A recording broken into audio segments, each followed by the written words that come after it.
Bonjour à tous et bienvenue dans cette série de vidéos dédiée à l'investissement en bourse et plus particulièrement au value investing. Cette série de vidéos s'adresse à la fois aux débutants et aux personnes d'un niveau intermédiaire qui souhaiteraient consolider leurs connaissances. Pour vous expliquer ce qu'est le value investing, je vais d'abord le distinguer du trading. D'un côté, le value investing s'appuie sur l'analyse fondamentale, c'est-à-dire l'analyse financière, l'analyse des chiffres de l'entreprise, ceux qu'on va trouver dans le bilan et dans le compte de résultat par exemple. De l'autre côté, le trading va s'appuyer sur ce qu'on appelle l'analyse technique, c'est-à-dire l'analyse graphique, qui est censée révéler une psychologie de marché.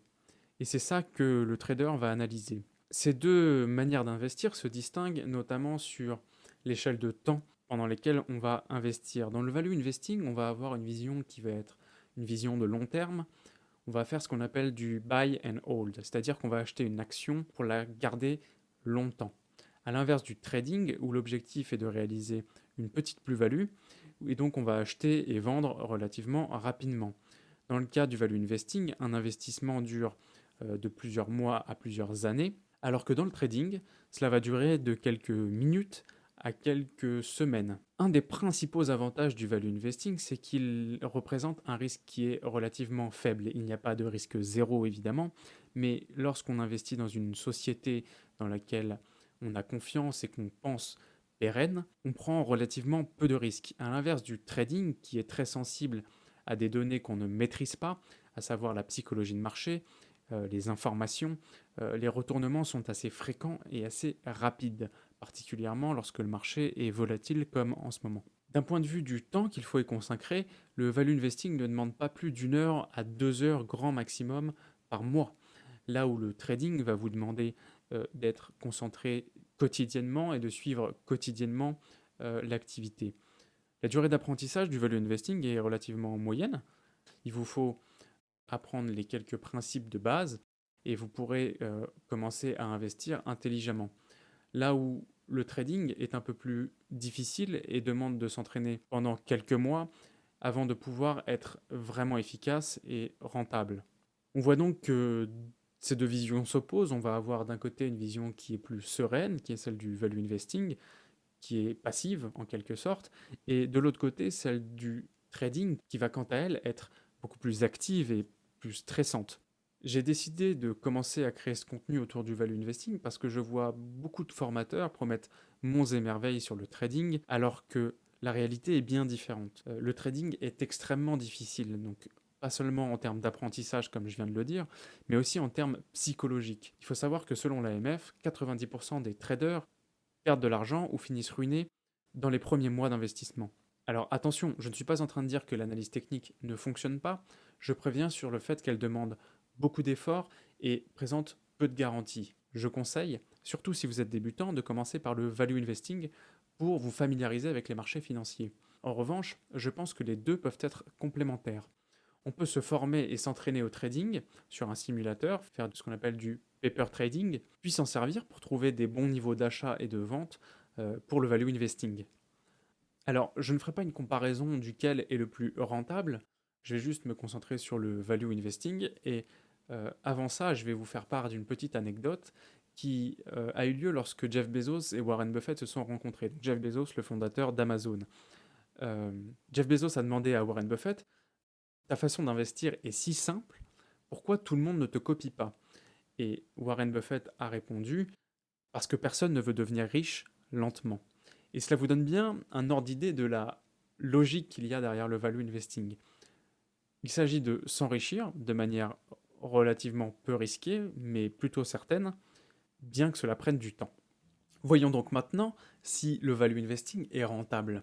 Eh bien, si on regarde la performance de Berkshire Hathaway, qui est la société de Warren Buffett, on constate qu'entre 1980 et 2020, l'action est passée de 246 dollars à 334 000 dollars. Vous avez bien entendu, Warren Buffett a multiplié sa fortune par 1400 grâce au value investing. Donc oui, le value investing est rentable. Mais qu'est-ce que le value investing? Eh bien, c'est une méthode d'investissement qui a été théorisée par Benjamin Graham dans les livres The Intelligent Investor et Security Analysis.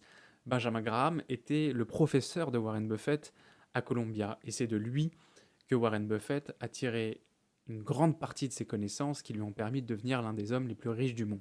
Cette méthode d'investissement s'appuie sur ce qu'on appelle la valeur intrinsèque d'une action, c'est-à-dire la valeur réelle d'une action en opposition à la valeur de marché, c'est-à-dire la valeur à laquelle l'action va coter en bourse. L'objectif, lorsqu'on est un investisseur intelligent, c'est d'investir dans une société dont la valeur intrinsèque est supérieure à la valeur en bourse. Vous allez donc acheter une action pour moins cher que ce qu'elle vaut vraiment. C'est un peu comme faire les soldes, mais sur le marché boursier. C'est quelque chose qui se produit particulièrement en temps de crise ou quand les marchés sont mouvementés comme en ce moment. Lorsqu'une action a une valeur intrinsèque supérieure à sa valeur de marché, vient toujours un moment où le marché finit par s'en rendre compte et finit par faire monter le prix de cette action en l'achetant.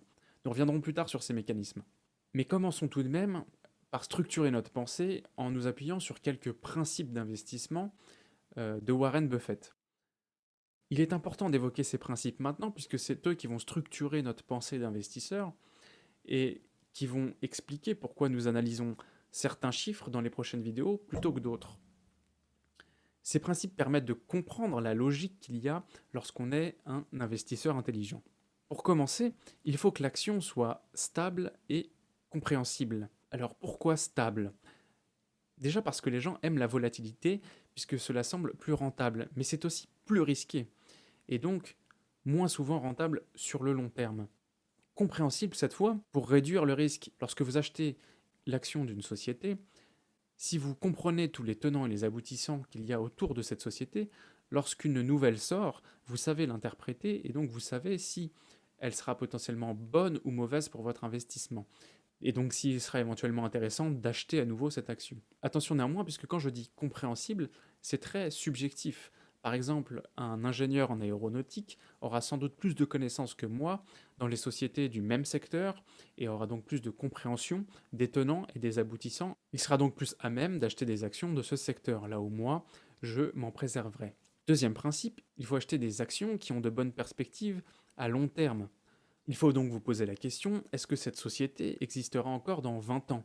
Et est-ce qu'elle a des chances d'avoir une croissance relativement importante sur cette période? Puisque en tant qu'investisseur intelligent, nous achetons des actions pour les garder longtemps. Troisième point, il faut trouver un management qui est vigilant. Là, c'est un point qui est un peu difficile et sur lequel je reviendrai plus tard, mais notez tout de même que on va chercher des actions pour lesquelles le management saura notamment gérer la dette. Je reviendrai plus en détail sur ce point.